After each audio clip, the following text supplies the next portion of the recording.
सर्वांना आज ईदच्या खूप खूप शुभेच्छा।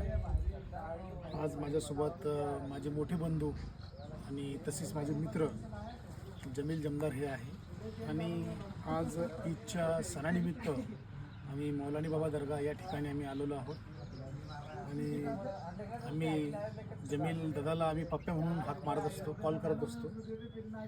तर ईदच्या शुभेच्छा आपल्याला पप्पू साहेब देतील। तुम्ही शुभेच्छा द्या ना। म्हातारे जर झाले तुम्ही तर तुम्हाला आठवेल की मी जवानीमध्ये कसा होतो। बोलूया कुछ।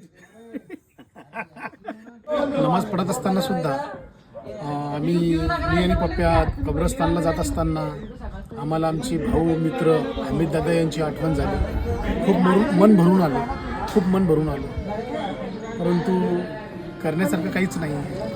पश्चाताप करून किंवा विचार करून काही अर्थ नाही आहे आणि दादा हा फक्त आमच्या आठवणीमध्ये जिवंत आहे, होता आणि असेल शेवटपर्यंत। आता दादा म्हणून जमील दादा म्हणेल हमीद दादाविषयी थोडक्यात काही आठवणी।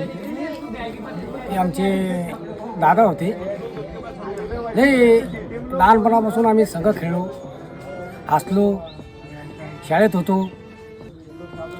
मी लई जवळचा लगेच भाऊ द्यायचा, म्हणजे आमचं इतकं होतं त्या संघ की लहानपणापासूनच ते आता राहिलेले नाही, पण इतकी आठवण आली खूप, म्हणून आमच्या हे भावाला ना आम्ही आठवण त्याची काढली। आम्ही नेहमी आठवण करत असतो, आम्हाला नेहमी आठवत होतो, कारण की तो राजा माणूस होता, मनाचा लय मोठा होता आणि मला वाटत नाही की आमच्या जमदार कंपनीमध्ये त्याच्यासारखा कोणी व्यक्तिमत्व असेल, कोणीच नाही आहे।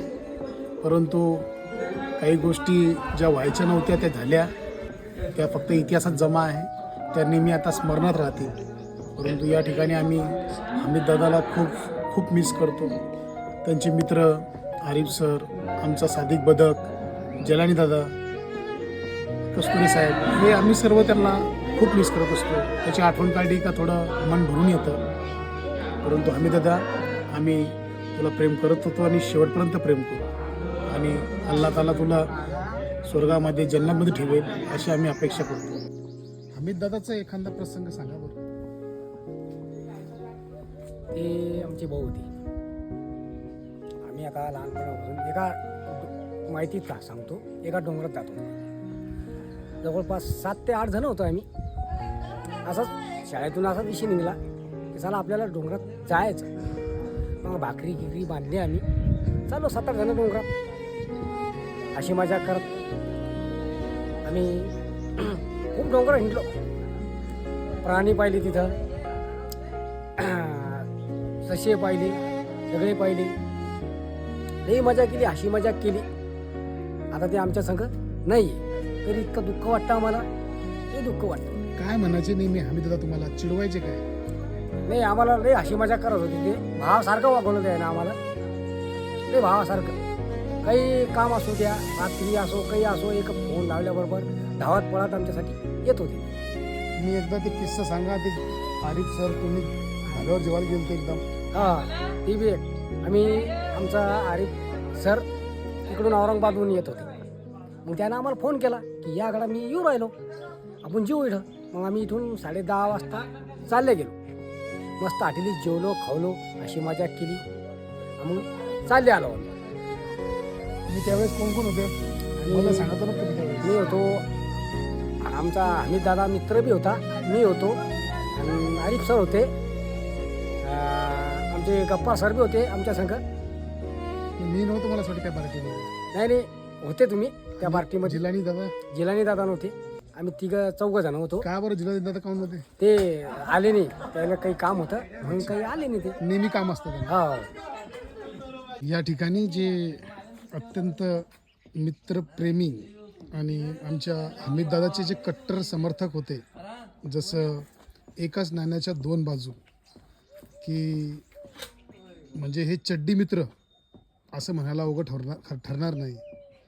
कधीच हे एकमेकापासून अलिप्त राहिले नाही। यांचं प्रेम जे होतं हे लैला मजनूपेक्षाही भारी होतं।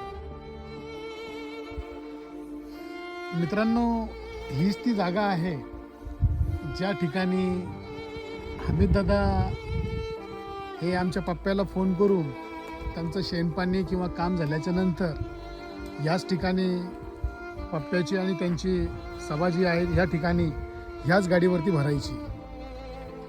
आणि महत्त्वाचं म्हणजे